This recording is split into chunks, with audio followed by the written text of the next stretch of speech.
They say a stranger's arrival can stir the quiet dust of a town, but what if the stranger is already a ghost in the eyes of the living? What if the town knows your face, not from kindness, but from whispered nightmares? Buckle in, this story isn't for the faint-hearted. It starts with steam, silence, and something watching. The old steam engine coughed to a halt in the frostbitten border town of Greystone, its wheels hissing like some slumbering beast disturbed from sleep. Smoke rolled over the platform, chasing away the stillness, but no footsteps echoed in return. Just one traveler stepped off the train, a woman swaddled in a faded olive dress, a threadbare scarf fluttering around her like it might fall apart in the wind.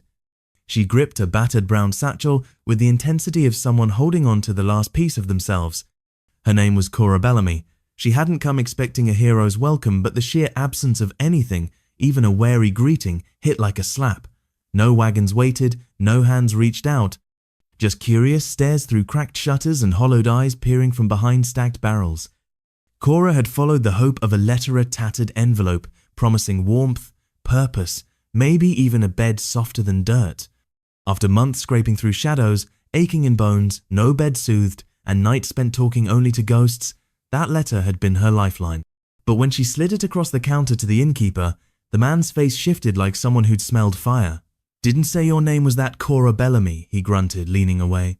"You should turn around, miss. Head back where you came from." Cora didn't flinch, only lifted her chin. "But the kitchen work you wrote to me."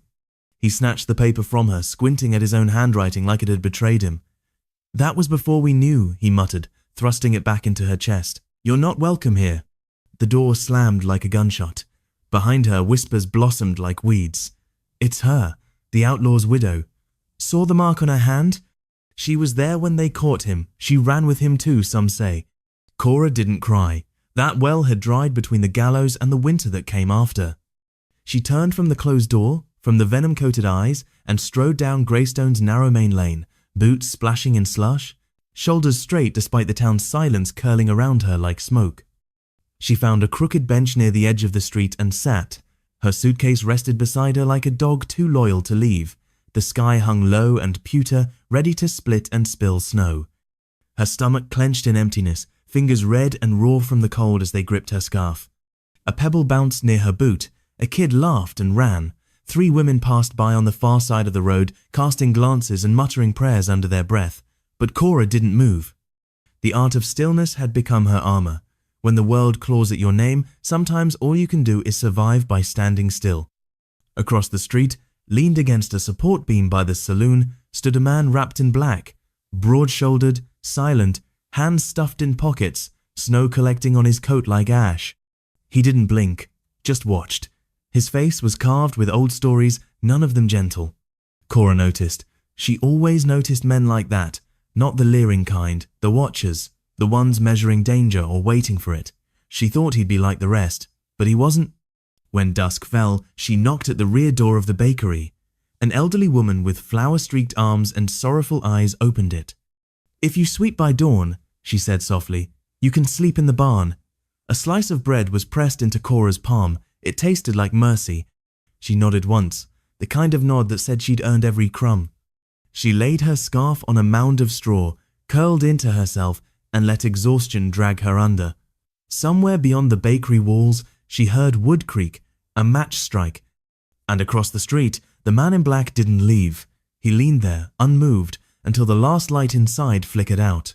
In Greystone, being seen without judgment meant more than any welcome. By the time the rooster dared to crow, Cora was already sweeping frost from the bakery stoop, her fingers stiff, shoulders burning. The old woman, Miss Lottie, handed her a dented cup of bitter tea and a half loaf from yesterday. No words. Maybe kindness, maybe habit. Cora knew the rules now. Don't talk, don't linger, don't make people remember your name. But in Greystone, silence wasn't protection, it was permission for rumors to thrive. By noon, her story had infected the saloon's dusty corners, the church pews, and the aisles of the general store. That's Hearth, widow of the gunslinger they hanged in Cross Hollow. 3 men he killed, ran with bandits. She held the lantern when they robbed the freight cart. Look at those eyes. Devil born. That one. She didn't argue. She scrubbed pans. She chopped wood. Her fingers, once dainty and trained in embroidery and silver polishing, now cracked and bled from the axe handle. She endured. That night, a crude sign had been nailed to the barn door, "Traitor's Wife." She pulled it off, slowly, like peeling off scabs that never quite healed. She curled into the hay again, the straw itching her skin, her soul. She remembered him, how his boots had stomped into their cabin, reeking of whiskey and madness, how he'd dropped the blood-stained satchel on their table and sneered, "Don't ask questions, Cora. You don't want the answers." His final words before the noose were worse. "You think you get to walk away clean? Dead or not, you're mine." She'd run, and run, and run, but his shadow had longer legs than she thought. Next morning, the bakery sent her to deliver loaves to the saloon. She kept her gaze low, clutching the basket like a lifeline. Inside, the air was thick smoke, sweat, and sin all mashed into one stifling soup. She set the bread down on the counter. "Well, well," someone growled behind a hand of cards. "Didn't we send this mutt back to Cross Hollow?" Another voice, wetter and meaner. "Ain't she the one who watched her man swing? Didn't even cry?" She turned to leave. That's when a voice broke through the haze. It wasn't loud, but it cut like frostbite. "Enough." Silence dropped like a hammer. Even the cards froze mid-shuffle. At the far end of the bar, standing like he'd always been there, was the man from the street, the one who never blinked. His arms were crossed, eyes thunderdark, unmoving. No one answered, no one dared. Cora didn't thank him, she couldn't, but she met his gaze, and this time, someone didn't look away. By the end of her first week in that stranger's home, his name was Silas Kane. She knew 3 truths. He didn't speak unless it mattered. He never stepped outside without his revolver. And the town feared him more than they feared hell. Silas lived at the edge of Greystone, where the trees rose thick and the trails turned sharp. His cabin was bare bones, but strong walls lined with battered books and tools that smelled of old iron. His forge burned just outside, steel ringing before sunrise each morning. Cora swept the floors, boiled water, washed the soot from his shirts. She asked no questions. He gave no answers, but she saw things the way he paused before touching his hat, like bracing for bad news. The twitch in his jaw when a knock came at the door, the silent flinch when church bells tolled, and most of all, how he looked at her not with hunger or judgment, but something quieter, sadder, sharper. One morning, while pinning up wet laundry, she spotted them riders approaching. The sheriff, 2 deputies, hard stares under wide-brimmed hats. She ducked behind the drying sheets. The sheriff dismounted and rapped on the forge door. Silas answered, hand smeared with soot, rag in hand. "Kane," the sheriff barked. "We've heard complaints. Folks say you're sheltering a woman with a troubling history." "She's committed no crime," Silas replied steady. The sheriff shifted, annoyed. "Still, people are nervous. You know how it works." Silas stepped in, cold steel in his voice. "Things work how I say they do. You got a problem?" The sheriff blinked, looked away. "No trouble, just passing it along." "Passed," Silas said, shutting the door. The hooves clomped off, but Cora felt the ripples of their visit long after. When she stepped back inside, Silas was calmly sipping tea like the wind hadn't just howled. She set a bowl in front of him. "Thank you," she said. He nodded. That night, she couldn't sleep. She found Silas by the window, rifle across his lap, eyes in the dark. "You don't need to keep watch for me," she said. His gaze never shifted. "It's not for you." Then, "Who?" No reply. She wrapped herself in a blanket and sat beside him. The silence was heavy but not uncomfortable. Not anymore. After a long while, he finally spoke low, rough, like pulling a stone from his chest. "People say I killed a man for looking at my wife the wrong way." Cora blinked, surprised by the sudden steel in his voice. "They're wrong," he said, eyes fixed on the fire. "I didn't kill him for looking. I killed him because he laid a hand on her." She didn't ask about the woman, didn't need to. Instead, her own truth bled out in a whisper. "They believe I ran contraband with my husband, that I knew everything, that I stayed because I liked the thrill." Silas finally turned, his face unreadable in the firelight. "Did you?" "No," she murmured, almost ashamed. "I stayed because I was scared." The quiet between them stretched like a bridge of glass, fragile, honest. For the first time, they saw each other not as names with shadows, but as survivors. Silas leaned back, his voice calm and low. "Then maybe we're not who they think we are." Cora allowed a small smile, the kind that's been buried under months of frost. Maybe they weren't. At least, not entirely. The days settled into rhythm. Mornings broke with steam hissing from the kettle and the ring of hammer on steel. Silas worked the forge like a machine forged from the mountain itself, sweat slicking his brow, soot caking his hands. Cora kept pace, quietly hauling water, brewing coffee, preparing simple breakfasts. He rarely spoke thanks, but she noticed every plate left clean. Their words were brief, functional, but they carried weight, like each syllable was chosen for its worth. After a year of being screamed at, accused, shunned and spat on, Cora welcomed the silence like a song. She found peace in the tasks mending torn curtains, weeding the garden, scrubbing soot off windows. Nothing fancy, but for once it was hers, and no one dared to throw stones now. No one dared trudge up to the hill where Silas Kane kept to himself. One afternoon, as she folded linens under the pale sun, a deer stepped from the brush. It stared, unafraid, and she stood still. There was an understanding in the way it regarded her, quiet and curious. Then it vanished like mist. When she turned, Silas stood on the porch, gaze not on the deer boot on her. "You used to the quiet?" he asked. She nodded. "It's noisier in town, not the sound the eyes." He leaned into the porch post, eyes narrowed against the horizon. "Out here, folks, stop looking. Fear does that." She raised an eyebrow. "Fear of what? You?" His lips quirked almost a grin. "Truth, maybe." She wanted to ask what truth, what the town had buried, and what Silas knew about it, but she didn't. Whatever trust they were building between them, it wasn't ready to carry those questions. That night, snow returned. Cora woke to creaking floorboards and found Silas tending the fire. She handed him a thick wool blanket she'd mended by hand. He didn't speak but draped it over his shoulders and kept it on. Later, they sat across the small table sharing stew. She stirred her bowl, then asked, "Do you ever think about leaving?" Silas kept his gaze on the broth. "No other place would take me." "That's not true." "It is." He set the spoon down. "I've done things I'll never name. This land's the only place that lets me live without asking." She nodded. "I'm not staying forever," she said softly, "but I'm staying for now." He gave a small nod, just once. "Good." That night, the wind screamed through the shutters like wild dogs. Cora sat by the fire, a book open but untouched. She listened to Silas's footsteps in the next room, steady, deliberate, until something shifted. A drawer creaked open. A held breath. Then silence. The next morning, while sweeping under the table, she found it. A torn piece of thick paper, curled at the edges, water, warped. It was part of a wanted poster. Her husband's face faded but unmistakable. The name was smeared, but the bounty number glared back at her like an accusation. Why had Silas kept this? Did he know her husband? Had he hunted him? When Silas returned for lunch, she said nothing, but her eyes watched closely. His shoulders were tight, his voice unchanged, but something between them had shifted. Now she carried a secret too. A silent agreement formed built on pain, silence, and mutual exile. Winter deepened. One night of snowfall coated the ridge in thick white, muting every sound. Smoke climbed from the chimney like a lifeline into the grey heavens. Inside, Cora wrapped her cold fingers around a chipped mug. The tea had gone cold, but she clutched it like something sacred. Behind her, Silas sharpened a blade, the steel whispering across the whetstone like a breath. Neither of them mentioned the poster, neither needed to. That afternoon, Cora made a rare trip to town, trading eggs for flour.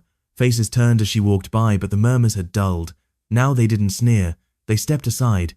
Because they didn't just fear her, they feared the man she now called neighbor. Inside the general store, Mrs. Cranley gave her a stiff nod. "Didn't expect to see you down here."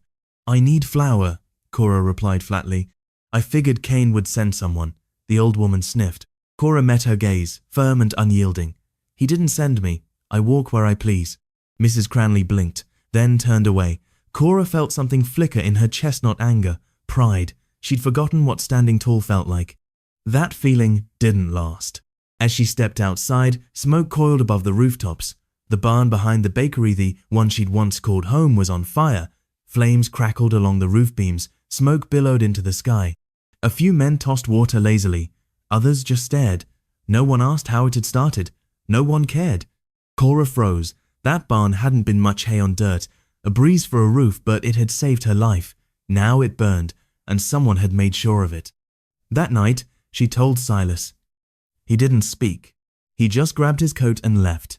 When he returned, Hours later, his fists were bloodied and raw. She didn't ask. He didn't explain. Instead, she took his hands in hers and gently dressed the wounds. It was the first time she'd touched him like that, not out of necessity, but care. "You didn't have to," she whispered. "I know," he said, "but I did." The next morning, the whispers were back in town, but not about Cora. About the man who shattered ribs and jawbones behind the saloon. About the man with storm eyes and fury buried just below the ice. That night, she baked cornbread. They sat at the table, cider poured, no silence between them. She spoke first. "I used to grow herbs, back east, in pots, basil, lavender, thyme." Silas nodded. "Lavender's good for sleep." Her eyebrows lifted. "You know herbs?" He shrugged. "My ma taught me." She smiled small, surprised. "You keep surprising me, Mr. Kane." He gave a rare, crooked grin.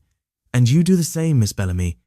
Later that week, Silas dragged a pile of planks up to the cabin. "What's all this?" she asked. "You said you liked growing things." She stared at the lumber, breath-catching. "You're building me a garden box?" "The ground's frozen solid," he said. "Figured we'd start above it." Cora didn't reply. Instead, she laid her hand over his. He didn't pull away. Neither said the words, but they both felt them. Something was blooming between them, slow and certain. Something no fire or frost could kill.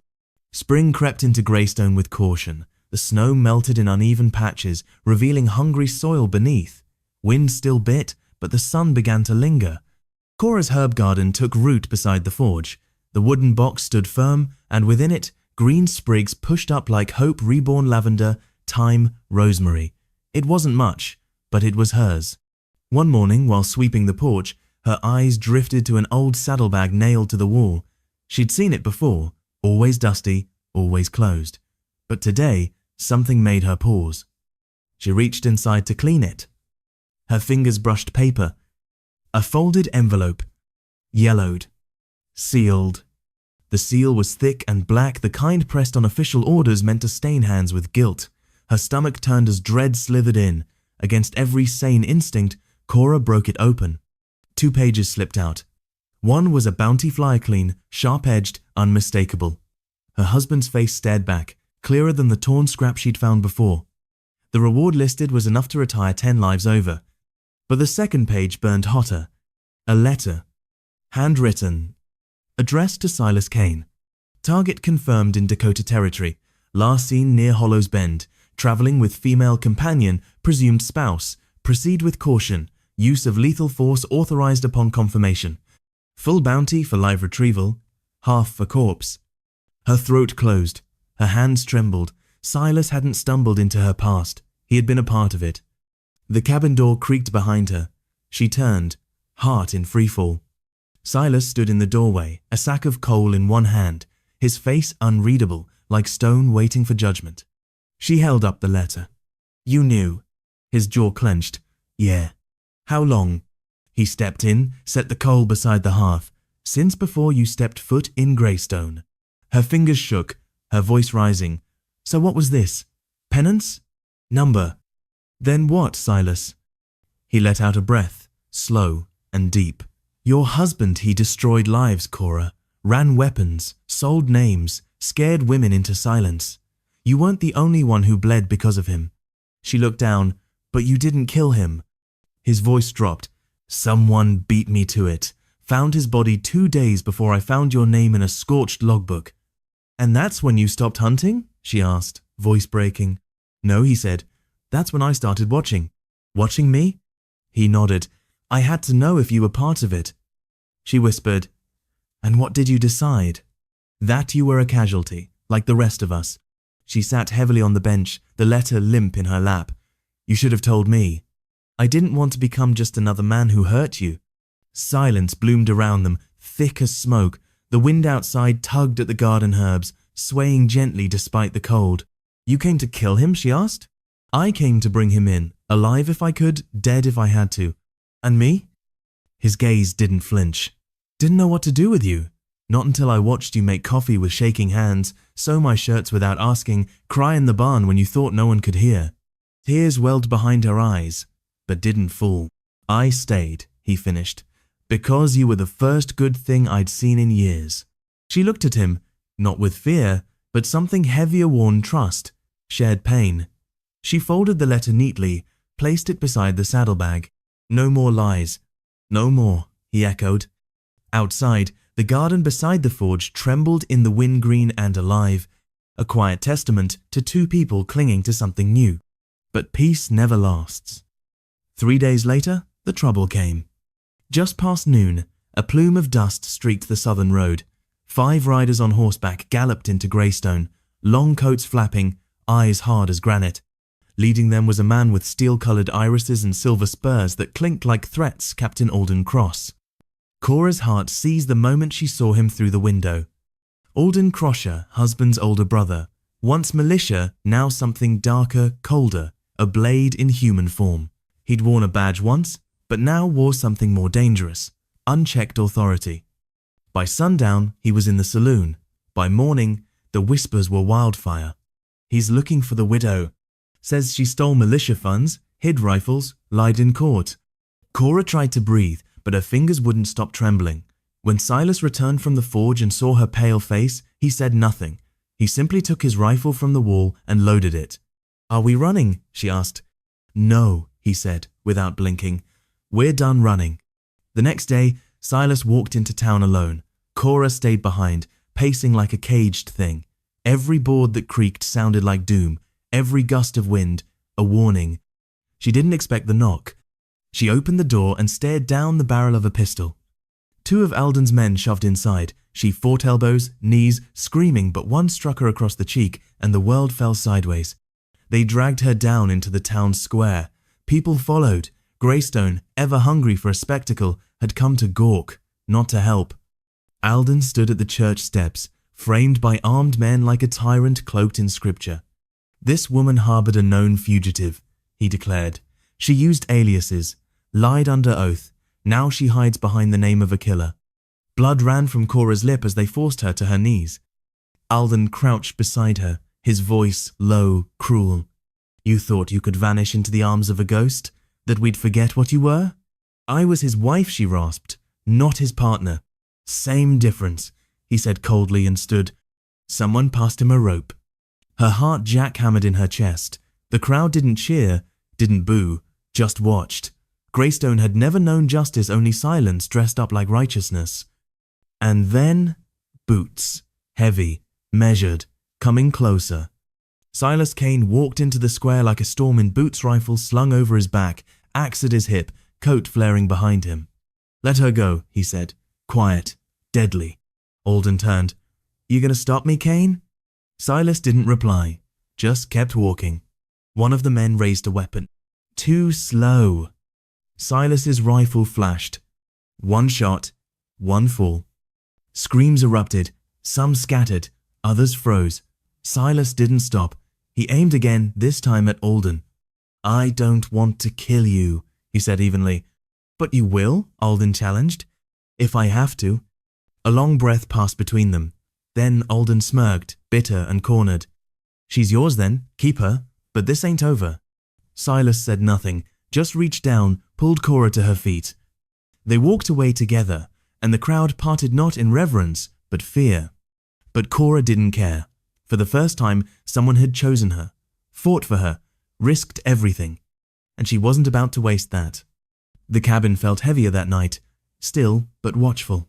Cora curled by the hearth, knees tucked, face bruised and lips cracked, but it wasn't the pain that kept her quiet. It was the memory of Silas in the square, the steadiness in his aim, the certainty in his choice. He'd killed a man for her.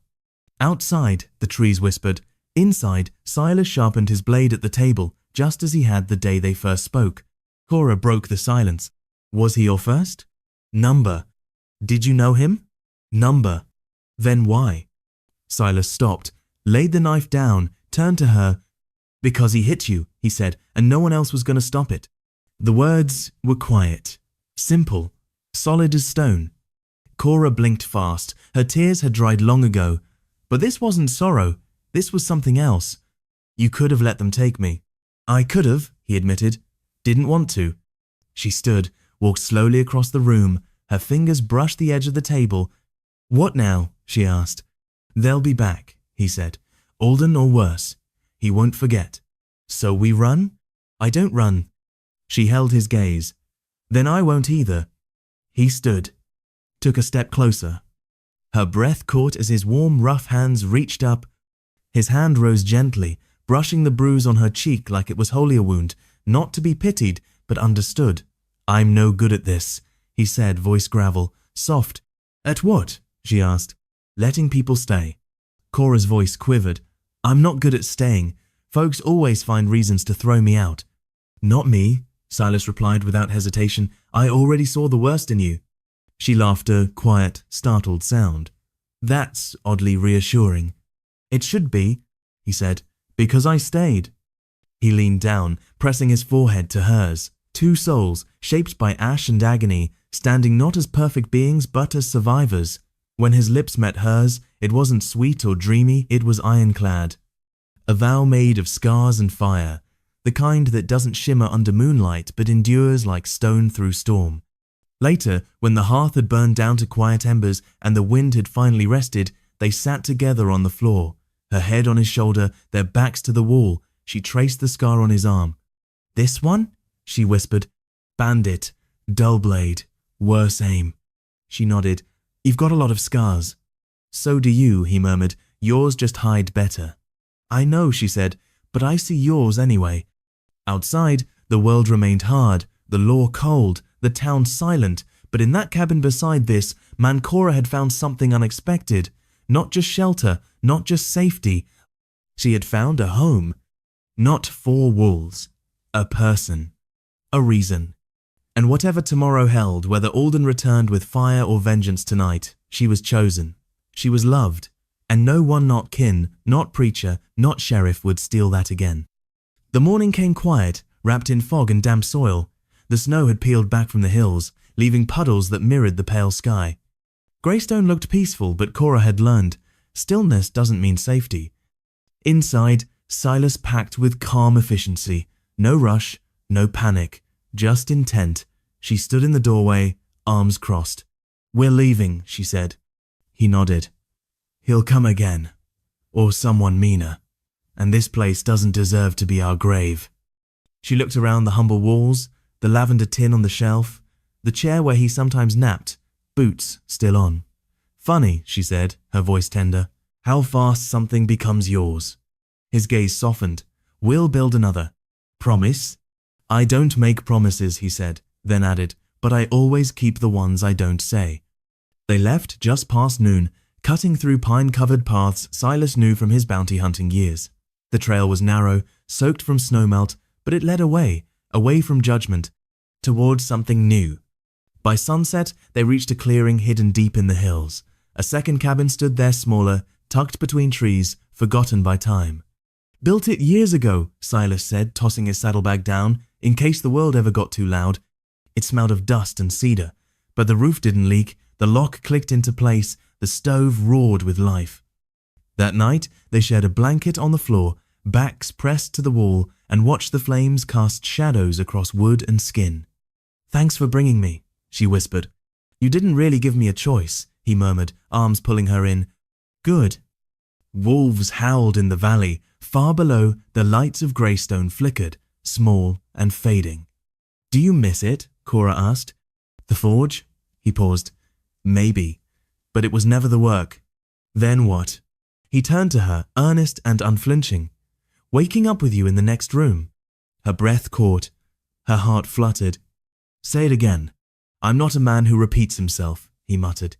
But she already knew. She knew everything that mattered. Later, she lay beside him on the straw-filled mattress, his heartbeat under her cheek. The moonlight turned the silver in his hair to silk, the scar above his brow to a mark of story, not shame. I used to think I was cursed, she whispered, that anyone who tried to love me would suffer. You're not cursed, he said, voice rough from sleep. You're just stronger than they ever deserved. She nuzzled into his arm. Do you really believe that? He didn't answer, but his fingers curled around her steady, certain, and that was enough. They didn't talk about what lay ahead, not yet, but the future hung around them like the scent of firewood in wool-lingering, inescapable, oddly comforting. In the morning, they would start again, not because they had no past, but because they'd survived it together. Spring arrived like forgiveness. The hills bloomed in wildflowers, trees shimmered in soft greens, and rivers spilled over with thaw. The air smelled of pine and rich earth, not of steel and sorrow. Cora planted herbs again, lavender, rosemary, even a wild rose near the fence line. Silas built her a bench under it. He didn't say why. He never had to. Days found their rhythm. Silas hunted, carved, and fixed. Cora cooked, wrote, and read. Sometimes she penned letters she'd never sent to her sister, her mother, her younger self. Sometimes she burned them. Other times, she buried them under the rosebush like offerings. No one from Greystone came. Maybe Alden had given up. Maybe Silas's warning had echoed loud enough. Maybe fate had finally, briefly, grown tired. Whatever the cause, they were left alone. And in the quiet, she began to heal. One dusky evening, as the sun spilled gold over the clearing, Silas found her in the garden. Her hands were muddy, face streaked with earth and laughter. He crossed the porch and handed her a small wooden box. "What's this?" she asked. "Something I had made." Inside lay a ring, simple, forged from copper and iron, a single lavender sprig etched inside. Cora looked from the ring to him. "I don't need it. I know. I'm already yours." "I know," he repeated. "This is so you never forget." She slid it onto her finger. It fit perfectly. She didn't cry, but her smile hurt in the best way. That night, they ate by candlelight. Bread, beans, tea. It felt like a banquet. Afterward, as she washed dishes, Silas wrapped his arms around her waist, resting his chin on her shoulder. "I used to think I'd die alone," he murmured. "So did I," she replied. "But here we are." "Yes," she whispered, "here we are." They stayed like that for a long while. Not rich, not famous, just safe. Greystone moved on. New whispers replaced old ones. Faces changed. Names were forgotten. But sometimes a child would ask about the scarred woman who'd once lived behind the bakery, or the man with thunder in his eyes who silenced a town with one bullet. And someone usually old, usually quiet would murmur a tale of a feared man who took in a broken widow and made her his entire world. They never returned. But every spring, on the church steps in Greystone, a bouquet of lavender would appear. No note, no name, just a quiet reminder. She wasn't broken. She was reborn. We all carry scars on skin, others buried deep. But maybe love isn't about being perfect. Maybe it's about being seen, being chosen, being fought for. Cora wasn't saved because she was weak. She was loved because her strength deserved it. If this story stirred something in you, pause for a moment. Think of the person who saw you when no one else did. Share your thoughts below, and don't forget to follow the channel for more stories where hope grows in the ruins and love rises from the ash.